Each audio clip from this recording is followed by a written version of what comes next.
আসসালামু আলাইকুম my lovely viewers, welcome back to my channel. আশা করি সবাই ভালো আছেন।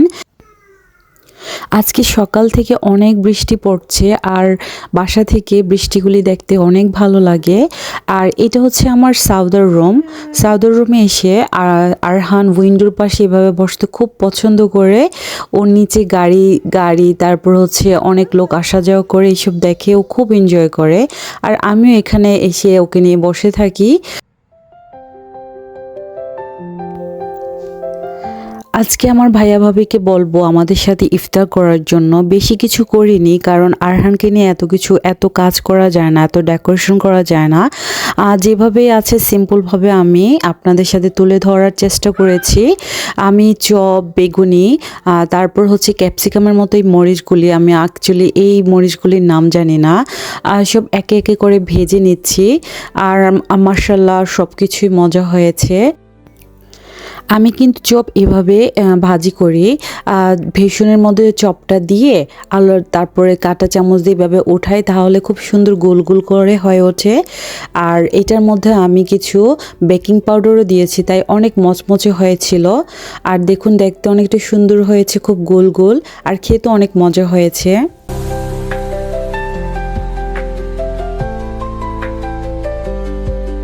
এখন আমি বেগুনিটা ভেজে নিব। বেগুনটা খুব পাতলা করে আমি কেটে নিয়েছিলাম, আর এর মধ্যে সব মশলা দিয়ে বেসনটার মধ্যে চুবিয়ে এভাবে ঝেড়ে নেবেন, তাহলে খুব সুন্দর করে ফুলে উঠবে আর খেতেও অনেক মচমচে হয়।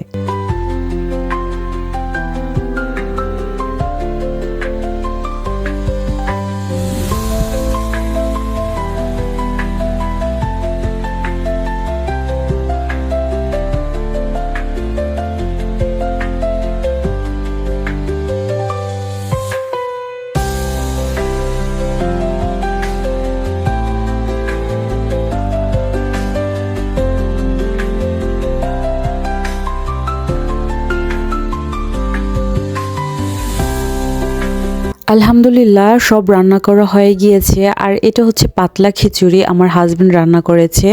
আর সব গরম গরম আমি টেবিলে সাজিয়ে রেখেছি, খুব বেশি ডেকোরেশন করিনি, যা ছিল নর্মালভাবে আমি টেবিলে সাজিয়ে রেখেছি। মাশাআল্লাহ সব কিছু অনেক মজা হয়েছে। আর এই জিলাপিটা আমার ভাইয়া নেপালিয়ান শপ থেকে নিয়ে এসেছে। আর অনেক কিছু টুকিটাকি করেছি, এটা হচ্ছে সালাদ, শরবত, বেগুনি, আর উপরে এটা হচ্ছে শিক কাবাব, আর কিছু চানা ভাজি করেছি, সাথে কিছু আছে ওয়াটারমেলন, আর এটা হচ্ছে ম্যাঙ্গো ট্যাং। এটাও খুব মজা ছিল ম্যাঙ্গো ট্যাংটা। এই তো আমার ছোটোখাটো অ্যারেঞ্জ। একটু পরেই ইফতারি টাইম হয়ে যাবে, আমরা সবাই ইফতার খেতে বসে পড়ব।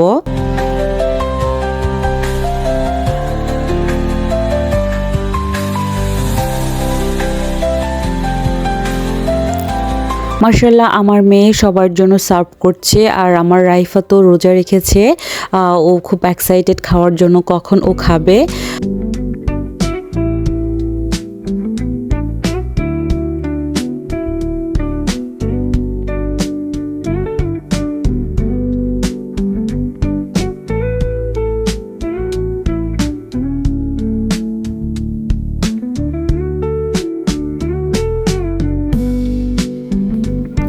ইফতার খাওয়ার পরে যদি চা খাওয়া না হয়, তাহলে শরীরটা কেমন যেন করে। এখন আমরা চা খেতে বসে পড়েছি, আর চাটা আজকে বানিয়েছে আমাদের রাদিফা, খুব মজা হয়েছে। অন্যদিকে আমি গরুর মাংস দিয়ে লাউ রান্না করেছি আর রাত্রে সেহরির জন্য। মাশাআল্লাহ এটাও অনেক মজা হয়েছে। আমরা সবাই গরুর মাংস দিয়ে লাউ খেতে অনেক পছন্দ করি, তাই আজকে ভাবলাম আজকে লাউ দিয়ে গরুর মাংসটা রান্না করি। আর সবসময় ভাজা পোড়া তারপরে হচ্ছে ভুনা খেতে খেতে সবজি খাওয়া পড়ে না, তাই ভাবলাম গরুর মাংস দিয়ে লাউ দিয়ে খাই, তাহলে সবজিও খাওয়া হলো। খাওয়া দাওয়া পর্ব শেষ। মাশাআল্লাহ আমার আরহান সাউদার সাথে খেলা করছে। এই তো এই পর্যন্ত আজকে, ইনশাআল্লাহ নেক্সটে আবার কোনো নতুন ভিডিও নিয়ে হাজির হব। এই পর্যন্ত সবাই ভালো থাকবেন। আল্লাহ হাফেজ।